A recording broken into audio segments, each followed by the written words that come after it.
Hey guys, welcome to the channel. Today I want to talk about why streamers should put out physical media releases of their content. And this might be a bit of a niche topic because I know a lot of people are like, well, why would I buy physical media when I can just get it on streaming for $10 a month or whatever it is now, $15 a month. A lot of people are understanding that, yeah, the content is at their fingertips at a second's notice without any cost associated, without a big cost upfront associated with it. I mean, as I said in my haul video, I went out and did some pickups recently. Let me just chuck that out of the way.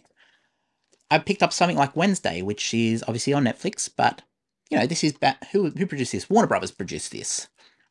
So Wednesday, for example, is a TV show that is on Netflix, but it's also something that, hey, let's say tomorrow they decided, hey, we're going to cut Wednesday from Netflix. That will be legally able, you'll be legally able to watch that still if they decide to take it off. That is just not the case with stuff like Willow, which was a Warwick Davis TV show in 2022, I believe it was. Yeah, it was 2022. That was on Disney Plus, and what happened with that was that Disney decided, hey, we're not seeing a return on this. We don't think we want to have this on our service. They cut it, but there was no physical media release there. So meaning that TV show, the only way now that you can watch that TV show is through unofficial means. And this is a massive problem with the industry. By not having a physical media release or a physical media representation of that release, so you can go and pick it up, you can keep it on the shelf. As there was a quote I had here from who was it? It was Christopher Nolan, I believe. Let me just go to this next page. But there was a quote, I'm going to quote this in my next video as well, but this is what Christopher Nolan said about Oppenheimer at a LA screening. He said, in the case of Oppenheimer, we put a lot of care and attention into the Blu-ray version, trying to translate the photography and sound, putting that into a digital realm with a version you can buy at home and put on a shelf so no evil streaming service can steal it from you. And what a quote. What a great quote from Christopher Nolan. Obviously, we know Christopher Nolan's backing of physical media. He's been very vocal about it. But, yes, what happens when these streaming services decide, hey, we don't want to pay these actors anymore because they've got what they deserve now with the walk-off and the protest and what was it? When they were going for the rights with the was it a walk-off protest? Something like that? I forget what it was actually, what I should refer to it as.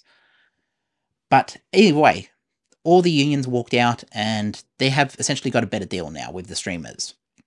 That being said, someone like Disney can look at something like Willow and say, okay, we don't see a return on this. We are going to cut it.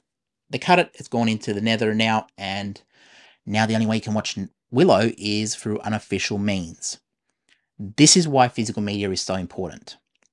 And people who get on these videos and say, you did this to try to talk against the streaming services. You bought all that to try to do this. I hear you in the comments, guys. And what I mean is that you do you. Like, if you think streaming's the best option ever, then you do that. That's fine. But preservation-wise, if they decide Wednesday is no longer going to be on Netflix, this is preserved on my shelf officially. This puts money back into the production. It puts money back into the people who made it. And it means that, hey, if you pick this up, the filmmakers and the TV shows and whatever get a bit more money than they would with a streaming service. Because obviously a streaming service is chopped up a bit different to how a Blu-ray would. So if you buy the Blu-ray, it's all directly to the, obviously there's a few stops there where distribution will get their money out. Shooters will get their money out, but it's a bigger cut for the filmmakers. Matt Damon has talked on stuff like Hot Ones about how a movie like Good Will Hunting couldn't be made today because it costs too much. The amount of money they would have to put into a movie like Good Will Hunting or even Behind the Candelabra, which he referenced on Hot Ones, something like that couldn't be made today because they'd have to earn $100 million just to break even. Just think about that for a second. A movie like Behind the Candelabra would have to make $100 million to break even. And this is without Blu-ray in the equation or DVD. Streaming services are not paying. They're paying based on like how many people watch it over the span of time. So it's like, okay, streaming service, you sign up and then they'll track what you're watching, but it'll be different. That might be like you're paying $20, so 5 cents of that $20 is going towards this TV show because you watched a bit of that. 5 cents of that is going towards over there. It might be done very differently to how a Blu-ray is done, where it's like, okay, so-and-so has went out and bought this Blu-ray, distribution, so-and-so take their money out, and then they might get $5 from that Blu-ray, where it might be a $40 Blu-ray. The filmmakers or TV show makers might get $5, $6, something out of that. So it's chopped up a lot better, and it's a lot more high return from Blu-ray to the filmmakers than it would be for a streaming service. And that is why physical media is so important. Christopher Nolan, and also as Christopher Nolan touched on, the filmmaking experience, you can control a Blu-ray and how it's looking and the bit rates, and yeah, everyone's internet is different. So if you put it out on streaming services, my experience in Australia might be different to someone else in rural USA or someone else in Alaska or someone else in Europe, because internet is different all over the world and you're not going to get the same experience in every part of the world. Whereas with a Blu-ray, Christopher Nolan can say, okay, let's look at the Blu-ray release. We want to make this look like this, this, and this. We'll have with the 4K, we'll have Dolby Vision. So let's have, or whatever it was, HDR10 or Dolby. I don't know exactly what one it was. But I can look at Oppenheimer and say, okay, we want to have this translate onto Dolby Vision. Can we make this, and this? And then that Blu-ray is as close to Christopher Nolan's vision as it can be, because he has actually viewed it, he has signed off on it, and he believes that is the version that should be in the home video market. Whereas a streaming version will take what Nolan would have had to look at that as well, but it depends on your network connection. And when Peter Jackson was remastering the Lord of the Rings collection for 4K, what happened was he went back and remastered them himself. He did look over those releases and made them into what he wanted them to look like and what he believed translated best to the 4K medium. And obviously there were some decisions made. Digital noise reduction was one of them. People say Legolas looks a bit like a wax figure now. I understand that. I have watched it. It doesn't take away the enjoyability of Lord of the Rings for me. It's like, to me, the 4K release is the definitive version of it now. And yes, there are other releases that you'll get a bit more grain in there, you'll get a bit more whatever. But this is the great thing about physical media. If you don't like the 4K release, you can go back, buy the Blu-ray release. If you don't like the Blu-ray release, you can go back and buy the DVD box sets. If you don't like the DVD box sets, you can even go back to VHS with something like Lord of the Rings.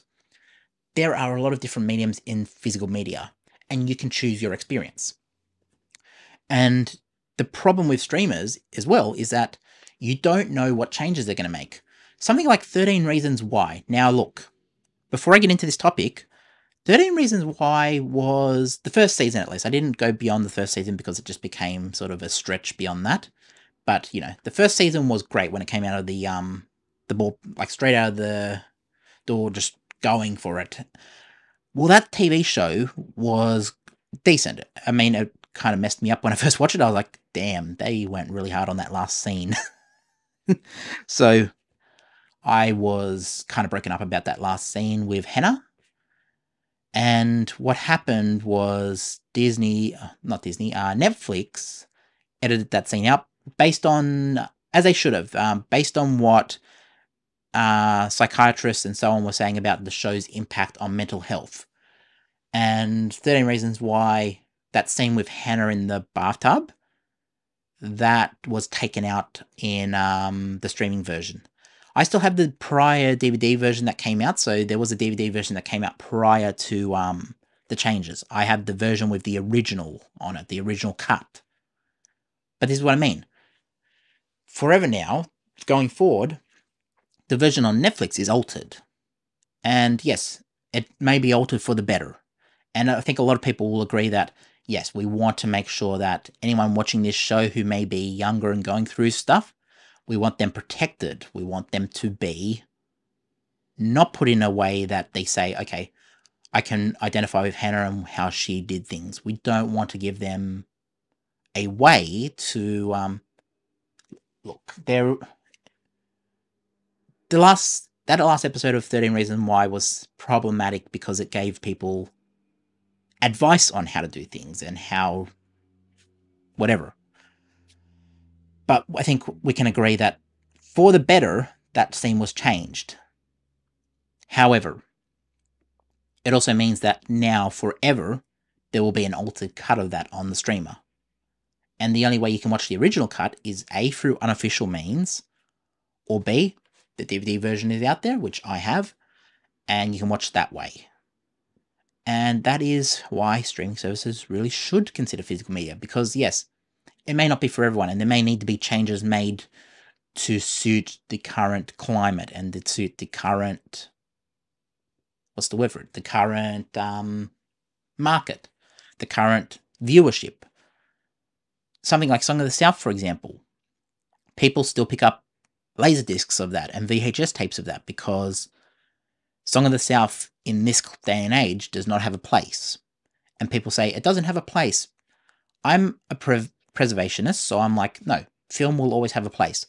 You might not like the impact of the movie. You might like what it says. You might not like the depictions of that. But it still has a right to exist, and we need to learn from the past. And this is another thing with physical media, a whole another layer, but I'm not going to go into it in this video. But like something like Breakfast at Tiffany's, that the very out there depiction by Mickey Rooney, that doesn't have a place in 2024. However, to ignore the past is to risk repeating it. So I believe that movie has a right to exist in its original form and should not be altered. And yes, that very out there depiction by Mickey Rooney is very problematic. But we learn from it. We grow as a society. Something like a TV show by Chris Lilly in Australia called Jonah from Tonga. Chris Lilly did a lot of that show in blackface, or like with a, it's not great. But yeah, I can watch that show and enjoy it. I can watch it and be like, okay, let's watch this because I grew up on that. I grew up on Chris Lilly content. I grew up on Not Summer Heights High. I came in during Angry Boys when S.Mouse ! And as a kid, you're like, cool, this is cool. And then you go on and it's like, oh, yeah, actually, this might not be too good. Like, you learn as you go on. So something like Angry Boys and also Jonah from Tonga don't suit the necessary climate today in the industry and the current, what we know about depictions and what damage it does to society. That being said, I've still got the DVD versions of those because I am a preservationist and I want to have the original intended version. It may not be for everyone, but it's also something that I believe needs to be preserved because we need to learn from the past. But anyways, guys, I'm getting way off topic with this. But yeah, streamers should put out physical media releases because you never know what change is going to be made. You never know when tomorrow they say, hey, Willow, we don't think we see a return with this. That's going into the nether. We're never bringing Willow back. Well, now you're out of luck. Because unless you're going to go to the Bay, there's really no way to watch that now. There's no official means to watch Willow. So if you want to watch that TV show, you're out of luck. It's the same thing with original Star Wars, but I am not going to get started on Star Wars because I'll go into a 30-minute rant about Star Wars. But yeah, short version of Star Wars is that the theatrical cuts should be out on physical media, and they are out on a DVD that was transported across from Laserdisc, which had problems in itself. But the original cut of Star Wars hasn't been seen officially since 2006. And this is why you have stuff like, they wonder why are fans going out of their way to build stuff like 4K 77 and the specialized editions? Because the companies are not putting it out for us. And yes, if there was a official version on Disney Plus where we could access this version or the original version, we would support the original creators. But the original creators are not, well, this is the thing, they're not even the original creators. But Lucas made all the changes prior, so they're going off the original creators' vision. That being said, it also means that the theatrical cuts of Star Wars, then you can't acquire them legally in HD. So this is why stuff like Despecialized pop up, and this is why stuff like The Bay benefit from it. And this is why we should have stuff on physical media. But anyways, guys, let me know what you think, and I will catch you in the next one. Yeah, like, subscribe, drop a comment, and yeah, I will talk to you soon. Peace.